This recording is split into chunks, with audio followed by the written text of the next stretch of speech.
नमस्कार सांग मैंने आपण मानु समस्त मो स्टोरी चैनल स्वागत। चलतु कहानी शुणा मितलो कथार गोटे के अच्छी भाग 94 पूर्व भाग जदि शुणी ना जल्दी जल्दी शुणी नियंतु। कहानी शुणी सारी सब्सक्राइब करिया केबे भूलिबेनी सांग माने। रंजन आहुड़ी निबिड़े लेखार अंटा को जाबुड़ी धरी कहला, आई कौन जहाकू डाकुछु डाके, मोर आज आउ काहारी को डर नाही लो, प्लीज काम करने दे मते, जहा हैरान करवा कथा सेठी हिंडन गले करिबु, एबे छाड़ प्लीज, रोसई किछि भी होइनी जाए। आहुरी गेले होई कहले जाई छाड़बी नहेले नाही, एई छाड़ ना मते, रोसई हेइनी परा, छाड़ एबे प्लीज। हेलानी जमारू गेले करी माने कौन एइया, छाड़ीबिनी कहली ना। रंजन खूब टाणरे कहला, अच्छा एबे प्रेम उछुलुछि तोर, रेब जेजेमा आगरे काहेकि एमिति भिगी बिल्ली बनी जाइथिलु ताहले, छाड़ मते कहली ना, जानिछि तोर वीरपणिया को, कौन कहलु एमिति ना, ताहले तो आदौ छाड़ीबिनी, न हेउ पछे आजि रोसई। पछरु सुभिला खिली खिली हस काहार, दुहें हड़बड़ होई बुली अनेइले, खिली खिली हसुथिला शुभश्री लेखार संगात। रंजन बाहरी आसिला रोसई घरु, आउ ता पछे पछे लेखा। आबे हिरो हिरोइन तुम दुही को आउ पारी हेबनी। आउ रंजन तू कौन मो संगात को रोसई घरे साहाଯ୍ୟ करबा बदले ताकू रोसई करई देउनु, हैरान करूछु काहेकि। सेया पर संगात, या परी बेहिया केही ए संसार भी नथिबे, छाड़ना ता कथा, पुओ को देलु मते। लेखा संगात पाखरु पुओ को नहीं सोफा उपरे बसी पड़ी गेलरे ता मुह भर्ती करी पकेला, मो गेलु, मो सुना, मो बाया, मो धनटा। जन माँ आउ आई आसी देखिले लेखा ता संगातर पुओ को केमिति स्नेहरे धरी गेल करुची। शुभश्री कहला, आजी फेरी जाउचिलो सासू घर को, भाबिली टिके देखा करी दे जिबी, आउ पुणी केबे देखा हब जना नहीं। आउ तमे दुहे हिंडन केबे जाउछ, आर सप्ताह छुट्टी समय सरिलाणी, जिबाकू तो पड़िबो। टिकिए उदास होई कहला रंजन। संगातर पुओ लेखा कोଳରେ खेल आरंभ करिदेला, कुनी कुनी हाथ बढ़ई लेखार कानरू कानफुल टाणीबाकू लागिला। ओहो भारी दुष्टामी होउछि, आ कानफुल नेब कि बाबा, मो गेलुटा, मो धनटा लो। आई लेखार बात्सल्य स्नेहर नमूना देखुथिले, कहले आरथरकू घर को फेरिले जेमिति तो कोଳରେ छोट कानुटिए खेलुथिबो, बुझिलु कि नाही लेखा। लेखा तुरंत किछि न बुझी कहिबाकू आरंभ कला, हेले आई ये तो कहूची। रंजन तुरंत ता मुहरे हाथ देई ताकू आगकू किछि कहिबारु अटकेई देई कहला, जा तो संगात पई चा पानी आनिबू, आउ रोसई शीघ्र कर, मते भोक हेलाणी। लेखा रोसई घर को जाऊ जाऊ भाबुछि से एमिति कौन कही पकेई थांता जे। रंजन ता मुह बंद करी पकेइला, पागल कोठिकार एइटा। आउ गोटे सप्ताह पर दुहें पुणी फेरी जिबे सेई हिंडन जोठी अमाप दुख आउ अमाप सुख अनुभूति नहीं लेखा फेरी थिला।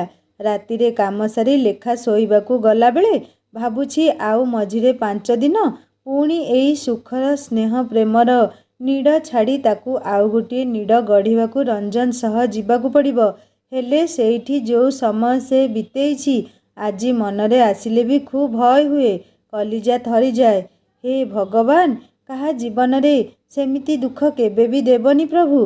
रंजन लेखार एमिति उदास मुह देखी पचारिला, एई कौन हैला, एमिति मन काहेकि दुख करिछु, रेब जेजेमा तो नाही, आउ शांति भी नाही, पुणी कौन हैला तोर। किछि नुह म। ब्लांकेट उठेई घोड़ेई होई मुह बुलेई शोइबाकू चेष्टा कला लेखा। हेले रंजन कौन ता चंडी को एमिति उदास होई राति बितेइबाकू देबो। से खूब स्नेहरे ताकू निज आड़कू टाणी नहीं पचारला, कौन हैला लेखा, कहना कौन होइछि, न कहिबू तो मु जहा भाबुछि सेया ना, कौन भाबुछु तू एबे। रंजन आहुरी निज आड़कू ताकू नेउ नेउ कहला, गुलु मुलु मो धन दरकार कि ना, भूल कहिलु, जानिछु हिंडन जिबा कथारे खूब भय होउछि। सेई दिन सेई कथा सबू मन भितरे नाट आरंभ कलेणी एबेठू, सेईठिकू मु आउ जिबिनी।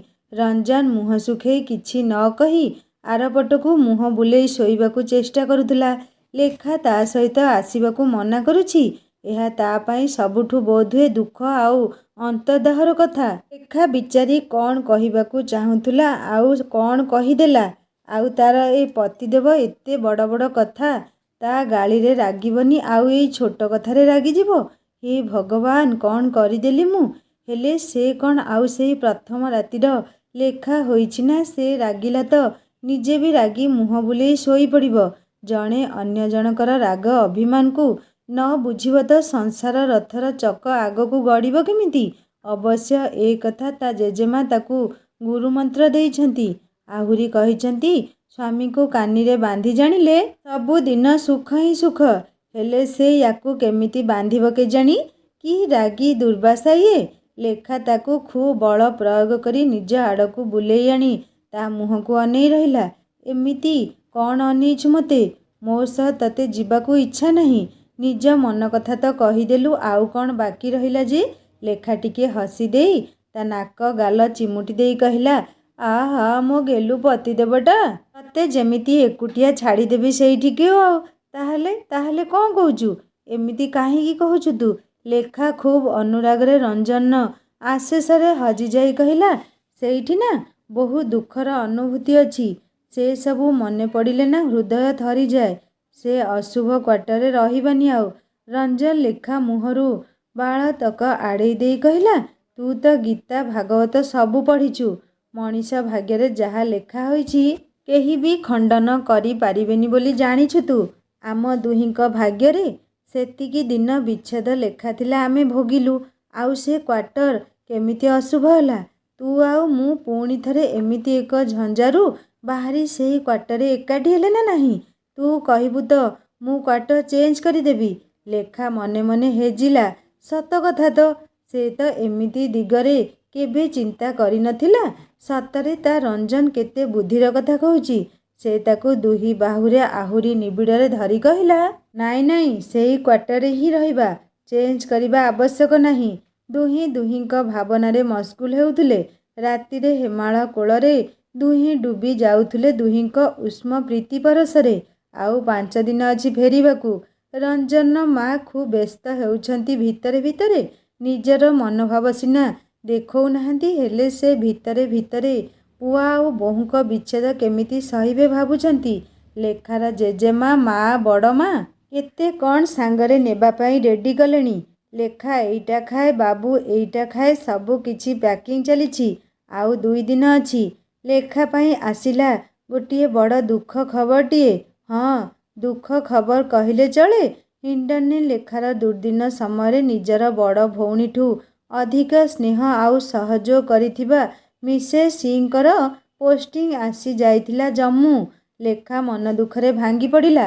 ମିସେସ୍ ସିଂ ପାଖ କ୍ୱାର୍ଟରରେ ଥିଲେ ତାକୁ କୌଣସି ଚିନ୍ତାଦକ ଲାଗେନି। ଏମିତିକି ରଞ୍ଜନ ନାଇଟ୍ ଫ୍ଲାଇଂରେ ଗଲେ ଲେଖାକୁ କିଛି ଡର ଭୟ ମଧ୍ୟ ନଥାଏ। କିଛି ବି ଭଲମନ୍ଦ ଖବର ହେଲେ ସେ ସଙ୍ଗେ ସଙ୍ଗେ ଦୌଡ଼ିଯାଏ ତାଙ୍କ ପାଖକୁ। ଦିଦି ଏ ହୁଆ ଓ ହୁଆ ଓହି ସବ୍। ଆଉ ସେ ବି କେତେ ସ୍ନେହରେ ସବୁ ଶୁଣି ତାକୁ ସାହାଯ୍ୟ କରନ୍ତି। ହେଲେ ସେ ଚାଲିଗଲେ ଜମ୍ମୁ। ତାଙ୍କ ସହ ଦେଖା ବି ହେଲାନି। ପୁଣି ଆଉ କିଏ ଆସିଥିବ କେଜାଣି ତାଙ୍କ କ୍ୱାର୍ଟରକୁ। 5 ଦିନ କେମିତି ବିତିଗଲା ଜଣାପଡ଼ିଲାନି। ରଞ୍ଜନ ଆଉ ଲେଖା ପୁଣି ଥରେ ବାହାରିଲେ ନିଜର ଅଧା ଗଢ଼ା ନୀଡ଼କୁ ପୁଣି ଥରେ ଗଢ଼ିବା ପାଇଁ ହିଣ୍ଡନ୍ ଅଭିମୁଖେ। ରଞ୍ଜନର ମା ସକାଳଠୁ ଉଦାସ ଆଖିରେ ଜବରଦସ୍ତି ହସ ଫୁଟାଉଛନ୍ତି। ସେ ଜାଣିଛନ୍ତି ବାହାରିବା ବେଳେ ପିଲାଙ୍କ ଅଶୁଭ ହେବ ଯଦି ସେ ଆଖିରେ ଲୁହ ଆସିବାକୁ ଦେବେ। ସେ ତେଣୁ କଷ୍ଟେ ମଷ୍ଟେ ମୁହଁରେ ହସ ଚେନାଏ ଫୁଟାଉଥାନ୍ତି। ଆସିଲା ବିଦାୟ ବେଳା। ଲେଖା ଆଈଙ୍କ ଗୋଡ଼ ଛୁଇଁ ମୁଣ୍ଡିଆ ମାରିଲା। ଆଈ କହିଲେ, ମୋ କଥା ମନେ ଅଛି ତ? ଆର ଥରକୁ ଆସିବା ବେଳକୁ ଯେମିତି କୋଳରେ ବାଲ୍ ଗୋପାଳ ହସୁଥିବେ। ନହେଲେ ଏ ଆଈ ସହ ଆଉ କିଛି କଥା ନାହିଁ। ଲେଖା କିନ୍ତୁ ଖୁସି ହୋଇ ପାରୁନଥିଲା। ସେ ରଞ୍ଜନର ମା'ଙ୍କ ଗୋଡ଼ ଛୁଇଁ ଉଠିବା ଆଗରୁ ରଞ୍ଜନର ମା ତାକୁ ଉଠେଇ ନିଜ ଛାତିରେ ଜାକି ଧରିଲେ। ଲେଖା ବି ତାଙ୍କୁ ଖୁବ୍ ସ୍ନେହରେ କୁଣ୍ଢେଇ ଧରି କହିଲା, ମା, ଏବେ ବି ତମ ଗୋଡ଼ ଠିକ୍ ହେଇନି। ଦେଖି ଚାହିଁ କାମ କରିବ। ରଶ୍ମିର ପରୀକ୍ଷା ସରିଲେ ତମେ ଆଉ ବାପା ରଶ୍ମିକୁ ନେଇ ଆସିବ ଆମ ପାଖକୁ। ହଉ ବାବୁ, ଆଉ ନିଜର ଧ୍ୟାନ ରଖିବୁ ରେ ମା। ତା ପରୀକ୍ଷା ସରୁ, ଆମେ ଆସିବୁ ସମସ୍ତେ। ଶେଷରେ ଲେଖା ରାଧା ମାଧବଙ୍କୁ ପ୍ରଣାମ ଜଣେଇ ବାହାରକୁ ବାହାରିଲା। ଏତିକି ପ୍ରାର୍ଥନା ଥିଲା, ପ୍ରଭୁ ଏଥର ଯେମିତି ଆଉ ସେଇ ଦୁଃଖ ହେବନି। ରଞ୍ଜନକୁ ମୋ ଠାରୁ କି ମୋତେ ତା'ଠାରୁ ଦୂରେଇ ଦେବନି। ଯେତେ ଦୁଃଖ ଦିଅ ସହିବି, ଏ ଦୁଃଖ କେବେ ଆଉ ଦେବନି ପ୍ରଭୁ। ଆମ ଯାତ୍ରା ଶୁଭ ହେଉ। ଆଉ ଏଇଠିକାର କଥା ତମକୁ ଲାଗିଲା ପ୍ରଭୁ? ଲେଖା ରଞ୍ଜନ ଗାଁ ମୁଣ୍ଡରେ ଲେଖା ଘର ସମସ୍ତଙ୍କଠାରୁ ବିଦାୟ ନେଇ ଜେଜେମାଙ୍କୁ ନ ଦେଖିବାକୁ ପାଇ ଲେଖା ପଚାରିଲା, ଜେଜେମା କୁଆଡ଼େ ଗଲେ? ଆମେ ଆଜି ଯାଉଛୁ ବୋଲି ସେ କ'ଣ ଜାଣିନି? ରଞ୍ଜନ ସବୁ ବୁଝିପାରିଲା। ଯିବାବେଳେ ନିଜକୁ ଅଶୁଭ ଭାବି କୋଉଠି ଲୁଚିଛନ୍ତି ବୋଧହୁଏ। ସେ ଖୋଜି ଖୋଜି ଜେଜେମାଙ୍କ ପାଖରେ ପହଞ୍ଚି କହିଲା, କ'ଣ ଗାର୍ଲଫ୍ରେଣ୍ଡ, ଯିବାବେଳେ ଏତେ ଅଭିମାନ? ଜଲ୍ଦି ଆସିବି ଗୋ। ମୋତେ ହସି ହସି ବିଦାୟ ଦିଅ। ଜେଜେମା ଆଜି ଆଉ ଖୁସି ମୁଡ୍ରେ ନଥିଲେ। କାହିଁ ମୋ ପାଖକୁ ଆସିଛୁ ଧନ? ଏ ବିଧବା ମୁହଁ ନ ଚାହିଁ ଯାଅ ଦୁଇଜଣ। ସବୁ କୁଶଳ ହେଉ। ମୋ ଗାର୍ଲଫ୍ରେଣ୍ଡଠୁ କିଏ ଆଉ ଶୁଭ ଅଛି ଏ ଦୁନିଆରେ ଯେ? ଆସ, ଆମକୁ ରାସ୍ତା ଯାଏ ବଳେଇ ଦେଇ ଆସିବ। ଏସବୁ ମୁଁ କିଛି ମାନେନି ବୋଲି ଜାଣିଛ କି ନାହିଁ? ଥରେ ଦୁର୍ଘଟଣା ହେଲା ବୋଲି କ'ଣ ସବୁବେଳେ ହେବ? ରଞ୍ଜନ ଜେଜେମାଙ୍କ ହାତ ଧରି ଆଣୁ ଆଣୁ କହିଲା, ଆମ ସାଙ୍ଗରେ ଚାଲ ନା ତୁମେ। ହଉ ଆସିବି, ସମୟ ହେଲେ ଆସିବି ନିଶ୍ଚୟ। ପଦ୍ମିନୀ ବଡ଼ମାଙ୍କ ପୁଅ ଚନ୍ଦନ କୋଉଠି ଥିଲା ଧାଇଁ ଆସି ଲେଖାକୁ କୁଣ୍ଢେଇ ଧରି କହିଲା, ନାନୀ ମୁଁ ବି ଯିବି ତମ ସହ। ମୋତେ ନେଇଯାଅ, ଏଇ ବଡ଼ମା ଖାଲି ମାରୁଛନ୍ତି ମୋତେ। ସେ ନିଜ ମାଆକୁ ମା ନ କହି ଲେଖା ନନ୍ଦୁ ପରି ବଡ଼ମା ବୋଲି ଡାକେ। ଲେଖା ତାକୁ କାଖେଇ ନେଇ ବଡ଼ମାଙ୍କୁ କହିଲା, ବଡ଼ମା ମୁଁ ଏଥର କିଛି ଶୁଣିବିନି। ମୋ କୁନି ଭାଇକୁ ନେଇ ଆମ ପାଖକୁ ଆସିବ ତୁମେ। ଆରେ ଲେଖା, ତମ କୁନି ଭାଇ 1 ନମ୍ବର ପାଠ ଚୋର। ସେଇ ପାଇଁ ଯିବ କହୁଛି ନା ଆଉ କ'ଣ? କହିଲେ ବଡ଼ମା। ରଞ୍ଜନ ଲେଖା ଦୁହେଁ ଗାଁର ସବୁ ସ୍ମୃତି ପଛରେ ପକେଇ ଆଗେଇ ଯାଉଥିଲେ ଗୋଟିଏ ସୁନ୍ଦର ଭବିଷ୍ୟତ ଗଢ଼ିବା ପାଇଁ। ଟ୍ରେନ୍ ଚାଲିଛି ଦିଲ୍ଲୀ ଅଭିମୁଖେ। ଗତଥର ରଞ୍ଜନ ସହ ହିଣ୍ଡନ୍ ଯାତ୍ରାର କିୟଦ ସ୍ମୃତି ଆଖି ଆଗରେ ନାଚିଗଲା ଲେଖାର। ଏମିତି ଏକ ସୁଖଦ ଯାତ୍ରାରେ ସେ ରଞ୍ଜନ ସହ ହିଣ୍ଡନ୍ ଯାଉଥିଲା। ସହଯାତ୍ରୀ ଥିଲେ ପଞ୍ଜାବୀ ଦମ୍ପତି। ଖୁବ୍ ଖୁସି ବାସିଆ ଅଙ୍କଲ ଜଣକ ଥିଲେ। ଜିନିଷପତ୍ର ଟ୍ରେନ୍ ସିଟ୍ ତଳେ ଆରେଞ୍ଜ କରି ରଞ୍ଜନ ବସି ପଡ଼ିଲା ଲେଖା ପାଖରେ। ରଞ୍ଜନ ଲେଖା ଆଡ଼େ ଅନେଇ ମୁରୁକି ହସିଦେଲା। ଲେଖା ତା ହସର ମର୍ମ ଠିକ୍ ବୁଝିପାରୁଥିଲା। ମନେ ମନେ ଭାବୁଥିଲା, ଏଡ଼ିକି ଅଲାଜୁକ ଆଉ ବେହିଆଟା। ଏଥର ସହଯାତ୍ରୀ ଥିଲେ ତାଙ୍କରି ବୟସର ସ୍ୱାମୀ ସ୍ତ୍ରୀ 2 ଜଣ। ଲେଖା ଖୁସି ହୋଇ ଭାବୁଥିଲା, ଯା ହଉ ଯାତ୍ରା କଟିଯିବ ଖୁବ୍ ଖୁସିରେ। ତମେ ଦୁହେଁ କୁଆଡ଼େ ଯାଉଛ? ଖୁବ୍ ଉତ୍ସୁକତାର ସହ ପଚାରିଲା ଲେଖା। ଝିଅଟି ଗର୍ବର ସହିତ କହିଲା, ଆମେ ଦୁହେଁ ବୁଲିବାକୁ ଯାଉଛୁ ସିମଲା। ହଁ, ବାହାଘର ଏବେ ଏବେ ହୋଇଛି ତ? ଲେଖା ଅନେଇଲା ରଞ୍ଜନ ଆଡ଼େ।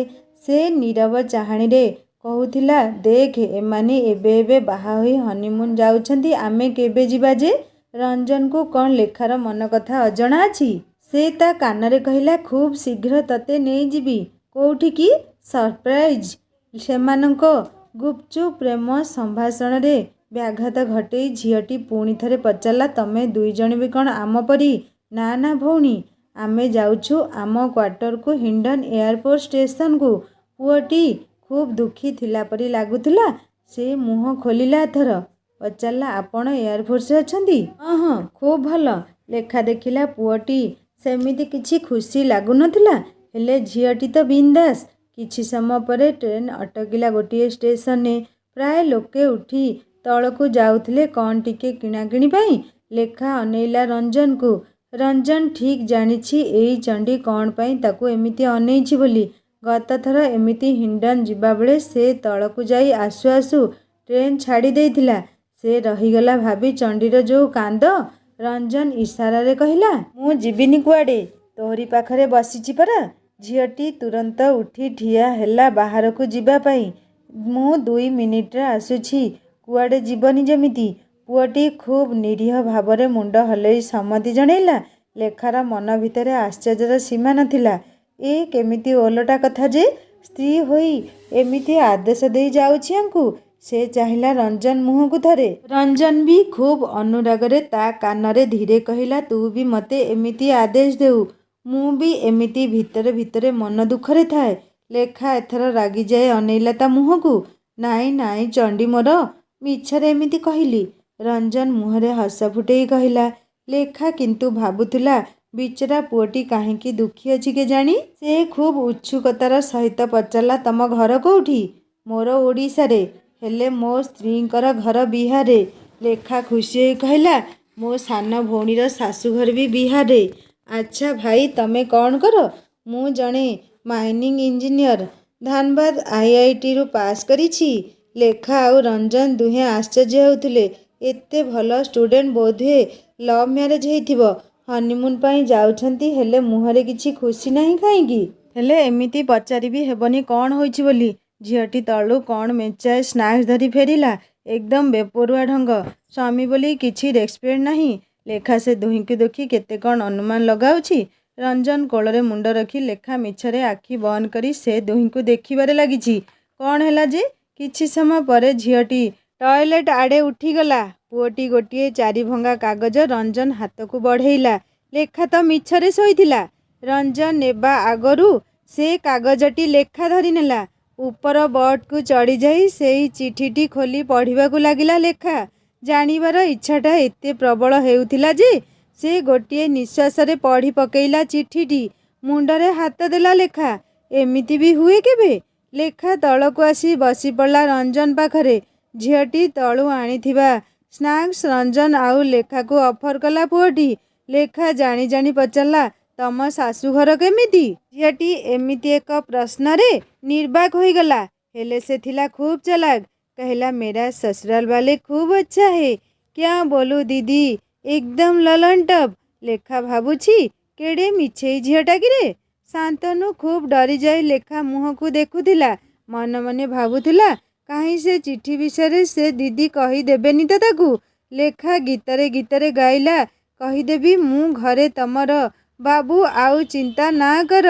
ରଞ୍ଜନ ଖୁବ୍ ଆଶ୍ଚର୍ଯ୍ୟ ହୋଇ ଲେଖାକୁ କହିଲା, ଏ କ'ଣ ଗାଉଛୁ ତୁ? ଲେଖା ଶାନ୍ତନୁର ଚିଠିଟି ତା ହାତକୁ ଦେଇ କହିଲା, ଲୁଚେଇକି ପଢ଼।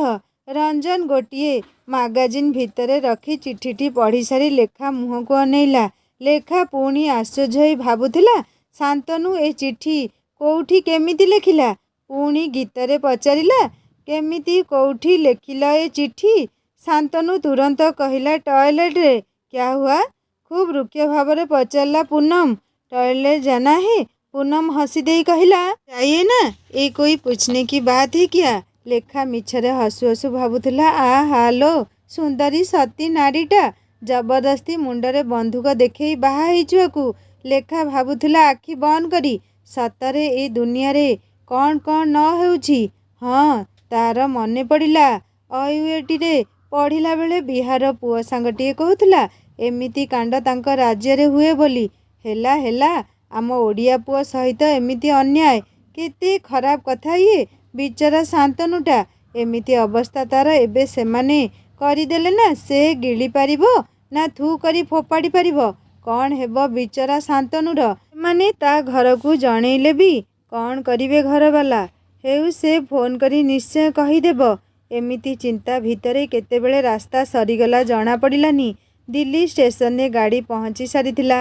ଲେଖା ଶାନ୍ତନୁଠୁ ବିଦାୟ ନେଇ ଇସାରାରେ କହିଲା, ମୁଁ ଫୋନ୍ କରିଦେବି, ଚିନ୍ତା କରିବନି। ଟ୍ୟାକ୍ସି ଷ୍ଟାଣ୍ଡକୁ ଯାଉ ଯାଉ ଲେଖା ଶାନ୍ତନୁ ଚିନ୍ତାରୁ ବାହାରି ନିଜର ସଂସାର ଭିତରେ ପ୍ରବେଶ କଲା।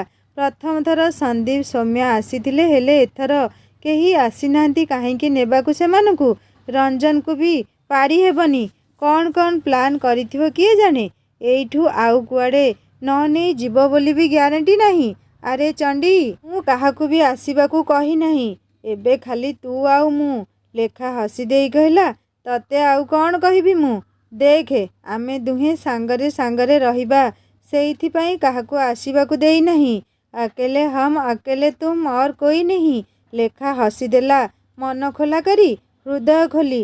ଟ୍ୟାକ୍ସି ଚାଲିଛି ଆଗକୁ ହିଣ୍ଡନ୍ ଅଭିମୁଖେ। ଏଥର ଆଉ କିଛି ଟେନସନ୍ ହିଁ ନାହିଁ। ପ୍ରଥମତଃ ରଞ୍ଜନ ସହ ଝଗଡ଼ା ହେବା ପ୍ରଥମ ରାତିରେ ସବୁଠୁ ଦୁଃଖଦାୟକ ଥିଲା ଦୁହିଁଙ୍କ ପାଇଁ। ଆଉ ଏବେ ତା ରଞ୍ଜନ ସମ୍ପୂର୍ଣ୍ଣ ତାର। କ'ଣ ଭାବୁଛି କି ଚଣ୍ଡୀ ମୋର? ଭାବୁଛି କି କୋଉଦିନ ଯଦି ମୋ ଠାରୁ ଦୂରେଇବାକୁ ଚେଷ୍ଟା କରିବୁ, ପୁନମ ଭଳି ବନ୍ଧୁକ ଦେଖେଇ ନିଜ ପାଖକୁ ନେଇ ଆସିବି। ଲେଖା ଫିକ୍ ଫିକ୍ କରି ହସିଦେଲା, ନା ନା, ମୋର ଏତେ ବଡ଼ ସାହସ ନାହିଁ ତତେ ଛାଡ଼ି ଯିବା ପାଇଁ। ବେକାରେ କାହିଁ ବନ୍ଧୁକ ଗୁଳି ଖର୍ଚ୍ଚ କରିବୁ? ସେଇ ଗୁଳି ଗୋଟେ ବଡ଼ରେ ଦୁଶ୍ମନ ଉପରେ ଖର୍ଚ୍ଚ କଲେ ଲାଭ ହେବ। ଲେଖାର ମୁହଁ, ବଡ଼ ଦୁଶ୍ମନ, ଗୁଳି, ବନ୍ଧୁକ, ଏସବୁ ଶୁଣି ଶୁଖିଗଲା। ଅଜାଣତରେ ମଜା କରିବାକୁ ଯାଇ ସେ କ'ଣ କରିଦେଲା କେଜାଣି। ମନ ପୁଣି ସେଇ ଅଶାନ୍ତି ନିଆଁରେ ଜଳିବାକୁ ଲାଗିଲା ତାର। ପୁଣି ସେଇ ଜାହାଜ, ସେଇ ସଟି, ସେଇ ନାଇଟ୍ ଫ୍ଲାଇଂ। ଏଇ ଏମିତି କାହିଁକି ଦୁଃଖୀ ହେଉଛୁ କହିଲୁ? ଆମେ ଏଥର ଏନ୍ଜୟ କରିବା ପ୍ରତିଟି ମୁହୂର୍ତ୍ତକୁ, ହସ ଖୁସିରେ ବିତେଇବା ପ୍ରତିଦିନ। ତୁ ଏମିତି ହେଲେ ଚଳିବ? ମୋ ଚଣ୍ଡୀ କୋଉଠିକାର? ଲେଖା ଭିଜା ଭିଜା ଆଖିରେ ରଞ୍ଜନକୁ ଅନେଇ ପଚାରିଲା। ପୂର୍ବ ପରି ସେଇ ଖରାପ ସମୟ ଆମ ଜୀବନରେ କେବେ ଆସିବାକୁ ଦେବୁନି ଯେମିତି। ପ୍ରମିସ୍ କର ମୋତେ। ତା ପୂର୍ବରୁ ତୁ ଆଉ କେବେ ଯେମିତି ସେଇ ଗେଷ୍ଟ ରୁମ୍ରେ ଶୋଇବାକୁ ଚାଲିଯିବୁନି ଯେମିତି। ଲେଖା ଭାବୁଛି ରଞ୍ଜନ ତାହେଲେ ସେଇ ଅଭିଶପ୍ତ ସମୟକୁ ଭୁଲି ନାହିଁ। ତା ମନରେ ଏବେ ବି ଖୁବ୍ ଦୁଃଖ ଅଛି ସେଇ କଥା ପାଇଁ। ହଁ, ସେ ନିଜେ ବି କୋଉ କମ୍ କଷ୍ଟ ପାଇଛି କି? ଆଖିରେ ତାର ଘନେଇ ଆସିଲା ଅଦିନିଆ ବାଦଲ। ରଞ୍ଜନ ଲେଖା ଆଖିରୁ ଲୁହ ପୋଛି ଦେଇ ଖୁବ୍ ସ୍ନେହରେ ଆଶ୍ୱାସନାର ପ୍ରମାଣ ସ୍ୱରୂପ ଦୁଇଟି ଚୁମ୍ବନ ଦୁଇ ଗାଲରେ ଆଙ୍କି ଦେଇ କିଛି କହିବା ପୂର୍ବରୁ ଆଗରେ ଥିବା ଟ୍ୟାକ୍ସି ଡ୍ରାଇଭର କହିଲା, ସାହବ ବହୁତ ବଢ଼ିଆ ଆଜି। ରଞ୍ଜନ ରାଗି ଯାଇ କହିଲା, सरदार जी आगे देख के गाड़ी चलाओ। वही तो मैं कह रहा हूँ, आगे देख रहा हूँ, पीछे नजर ज्यादा की करूँ। रंजन आउ नौरागी कहला, सरदार जी तुसी बड़ी बदमाश हो जी। मियाँ बीवी की झगड़ा प्यार है जी। लगे रहो जी, लगे रहो। Taxi Hindon airport station gate पाखरे पहुँचला। लेखा सबू भूली पूर्व स्मृति सह आजिर एई परिवेश को मिसौथुला। किछि नुआ आउ किछि किछि पुरुणा भितरे से हजि जाउथुला। गाड़ी गेट क्रॉस करी भितरे पशिला। बाँ पाखरे स्टेशन मंदिर, जोठी सबु धर्मर दिय देवतांग सहित महाप्रभु जगन्नाथ मध्य बसिछंती। केते सुख दुखर साक्षी सीए सिना। से हाथ जोड़ी प्रणाम कला प्रभुंक पादरे। गाड़ी आगे चलीथिला। सेई बरगछ मूल, वर्षार से दिन संध्या आउ सेई राति कथा। निजकु निजे लाजेई गला लेखा। रंजन मुह को लाजरे अनेइला। से बरगछ देखी रंजन भी सबू बुझी पारुथिला। धीरे ता कानरे कहिला, या परे हिंडने जेबे प्रथम वर्षा हेब ना, पुणी थरे भिजिबी आउ सांगरे थिबो। लेखा उत्कंठार सह पचारला, सांगरे थिबो किए? कहिबिनी। एथर वर्षा भिजा ना आहुरी रोमांटिक हेब। सेतेबेले हिंडन आहुरी सुंदर लागिब, जेमिति कि स्वर्गर अलका पुरी रे से उर्वशी आउ मु इंद्र। आउ इंद्रर स्त्री सची से कौन करिब? लेखा उत्सुकता सह पचारला। रंजन हसु हसु कहला, तू चिंता कर, तू कौन करिबू? सची देवी भी सेया करिबे। लेखा कहला, तू बेहिया सह आजी पागल भी हेई जाउछु। तो सह कथा हेबा भी बेकार। लेखा बाहर को अनेइला। सबू किछि नुआ नुआ लागुछि ताकू। ए गछ पत्र लोक माने सबू किछि अजणा। नुआ नुआ लागुछि आजी काहेकि केजाणी। हाँ, से गोटिए नुआ जीवन गढ़िबाकू आसीछि पुणी थरे रंजन सह। मने पड़ला आई कौन कहिले आसीबा बेले बाल गोपाल कथा। मुह लाजरे लाली होईगला जेमिति लेखार। से निजर मनोभाव लुचेइबाकू जाई बाहर को मुह करी बसिला। कारण ए रंजन को आउ पारी हेबनी। मुह देखी जानिदेव से कौन भाबुछि बोली। आउ जदि जानिब आई कहिथिबा बाल गोपाल विषय भाबुछि बोली, ताहले कौन हब? लेखा आउ रंजन निज क्वार्टर आगरे टैक्सी रु ओह्लेइले। लेखा भल भाबरे थरे चारिपटे नजर बुलेई आनिला। क्वार्टर आगरे चांदिनी उपरे सेफाली गछरे अनेक फूल भोर भोर झरी जाई हसी हसी ताकू स्वागत करुछि जेमिति। लेखा मिसेस सिंह को क्वार्टर आड़े नजर बुलेई खूब दुखी होई गला। एते बेलकू मिसेस सिंह थिले आसी कहिथांते, आ गई मेरी बहन। हेले आजी से नाहांती एइठी। आउ किए आसीथिबो, केमितिका होइथिबो किए जाने। दीर्घ निश्वासटिए छाड़ी निज घर कबाट पाखरे ठिया होला लेखा। रंजन चाबी खोली भीतर को पशि जाऊ जाऊ कहला, तू ठिया होइथा, भीतर को आसीबुनी कहूची। सांग माने रंजन लेखा को काहेकि रूम भीतर को आसिया को मना करुथुला। कौन लेखा पाई रंजन सरप्राइज रखिथिला ताहा जानिबा नेक्स्ट पार्ट रे। देह टिके असुस्थ थिबारु बहुत कम समयर कहानी लेखिछि सांग माने। कहानी केमिति लागिला मते निश्चय कमेंट करी जणैबे। आउ जदि भल लागि थाए ना, सब्सक्राइब करी बेल आइकन निश्चय दबे देबे। एही कहानी परे आपण माने केमितिका कहानी सुनिबाकू चाहउछंती मते कमेंट करी निश्चय जणैबे। रहुची देखा हबा नेक्स्ट पार्ट रे। हिंदी स्टोरी चैनल को विजिट करंतु सांग माने। सुंदर सुंदर कहानी अपलोड हो जाइछि। एही कहानी रा डिस्क्रिप्शन में लिंक दे देइछि। कहानी सुनी सारी सब्सक्राइब निश्चय करिवे। रहुची नमस्कार, जय जगन्नाथ।